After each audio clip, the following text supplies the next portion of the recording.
वाराणसी में इन दिनों जोशी बनाम मोदी का झगड़ा जोरों पर है। मौजूदा सांसद और बीजेपी के वरिष्ठ नेता डॉक्टर मुरली मनोहर जोशी के एक बयान पर गौर फरमाइए। उन्होंने कहा कि कोई पाप ही किया होगा जो उन्हें संसद में बैठना पड़ा। जिनके बीच दिन गुजरता है उनको छोड़कर काशी आने पर ही मनुष्यों से मुलाकात हो पाती है। दरअसल डॉक्टर जोशी पीएम उम्मीदवार नरेंद्र मोदी के वाराणसी से लड़ने की चर्चा से नाराज हैं। वे मोदी के लिए सीट छोड़ने को कतई तैयार नहीं है।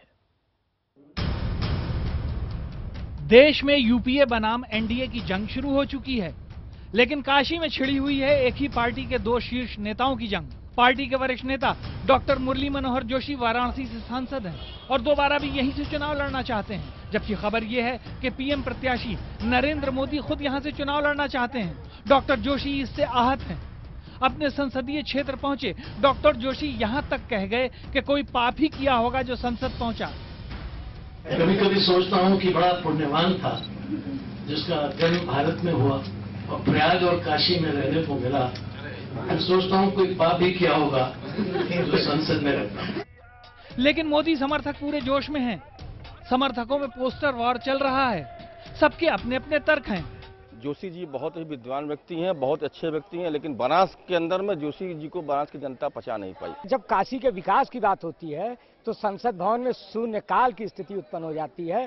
प्रश्न बहुत उठते हैं मगर सवाल नहीं मिलता। उन्होंने गुजरात में विकास किया है और विकास में विकास किया है और इस समय कोई विकल्प नहीं है।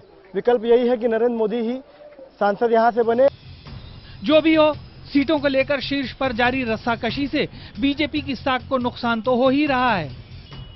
ये अलग मिजाज का शहर है और इस शहर का मिजाज इस जोशी के लिए खतरनाक साबित हो सकता है। टिकट की इस जंग में जोशी भले ही मोदी को मात देने में कामयाब हो जाए, लेकिन जनता की अदालत में अगर ये लड़ाई जोशी हराओ लड़ाई में तब्दील हो गई तो बनारस की तस्वीर बदल जाएगी।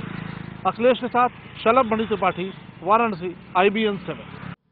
और हमारे दो सहयोगी इस वक्त हमारे साथ जुड़ रहे हैं। हमारे साथ लखनऊ से शलभ मणि त्रिपाठी हैं और विक्रांत यादव इस वक्त दिल्ली से जुड़ रहे हैं। विक्रांत, संसदीय दल की बैठक पहले होनी है, तमाम जो दिग्गज हैं वो पहुंचना शुरू हो गए। नरेंद्र मोदी के अलावा बाकी तमाम जो दिग्गज हैं वो भी पहुंच रहे हैं इस बैठक में शिरकत करने के लिए।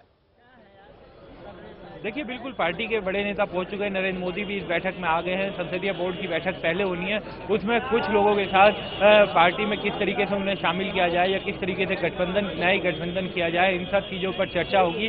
और 11:30 बजे केंद्रीय चुनाव समिति की बैठक शुरू हो जाएगी। लेकिन जो हमें सूत्रों से जानकारी मिल रही है कि शायद उत्तर प्रदेश का मामला, उत्तर प्रदेश की सूची आज जारी ना हो सके और नरेंद्र मोदी बनारस से चुनाव लड़ेंगे या नहीं लड़ेंगे, इस सस्पेंस का जवाब मिलना थोड़ा मुश्किल लग रहा है। और पार्टी की पहले से कोशिश थी कि जब सबसे पहली सूची जारी की थी उसी में नरेंद्र मोदी के नाम की घोषणा करना, लेकिन आज तीसरी लिस्ट जारी होनी है जिसमें होना बड़ा मुश्किल है दिखाई दे रहा है। तो अब सभी की निगाहें इस पर लगी हुई है कि क्या पार्टी नरेंद्र मोदी का नाम की घोषणा बनारस से करती है या फिर मुरली मनोहर जोशी ही वहां से पार्टी के उम्मीदवार होंगे। क्या पार्टी इस बात का ऐलान कर पाती है आज या नहीं, ये एक बहुत बड़ा सवाल है। बिल्कुल। और शलभ, मुरली मनोहर जोशी से बात करने की कोशिश की पत्रकारों ने, लेकिन वो खामोश नजर आए।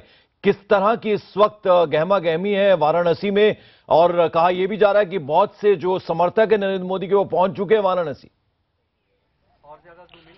हाँ बिल्कुल, देखिए वाराणसी का कोई भी चौराहा ऐसा नहीं है, कोई भी ऐसा नुक्कड़ नहीं है जहां पर इस मुद्दे को लेकर बहस न छोड़ी हो कि जोशी को यहां से लड़ना चाहिए या मोदी को यहां से लड़ना चाहिए। और मजे की बात यह है कि सिर्फ भारतीय जनता पार्टी के लोग ही नहीं बल्कि और जो पार्टियों के लोग हैं, चाहे वो कांग्रेस के लोग हों, चाहे समाजवादी पार्टी के लोग हों, चाहे BSP के लोग हों, सब इस चर्चा में हिस्सा ले रहे हैं, सब इस बहस में हिस्सा ले रहे हैं। तो बहुत ही दिलचस्प माहौल इस वक्त वाराणसी का बना हुआ है। और कोई मोदी के खेमे में है तो कोई जोशी के खेमे में है, कोई मोदी को लेकर तमाम चीजें बता रहा है तो कोई जोशी के जो फायदे हैं वो बता रहा है। और कुल मिलाकर वाराणसी का जो माहौल है पूरे सियासी रंग में रंग चुका है। होली का त्यौहार भी नजदीक है।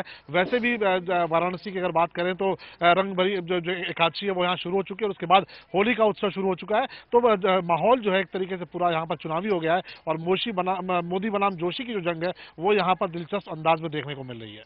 बिल्कुल। और विक्रांत, दिग्गजों की सीट जो है वो डिसाइड नहीं हो पा रही। राजनाथ सिंह, नरेंद्र मोदी की बात करें और हम मुरली मनोहर जोशी की बात करें, ये कहीं ना कहीं बीजेपी जिस तरह से अपना कैंपेन चलाने की कोशिश कर रही है उसमें कहीं ना कहीं नुकसान पहुंचाती है ये बात है।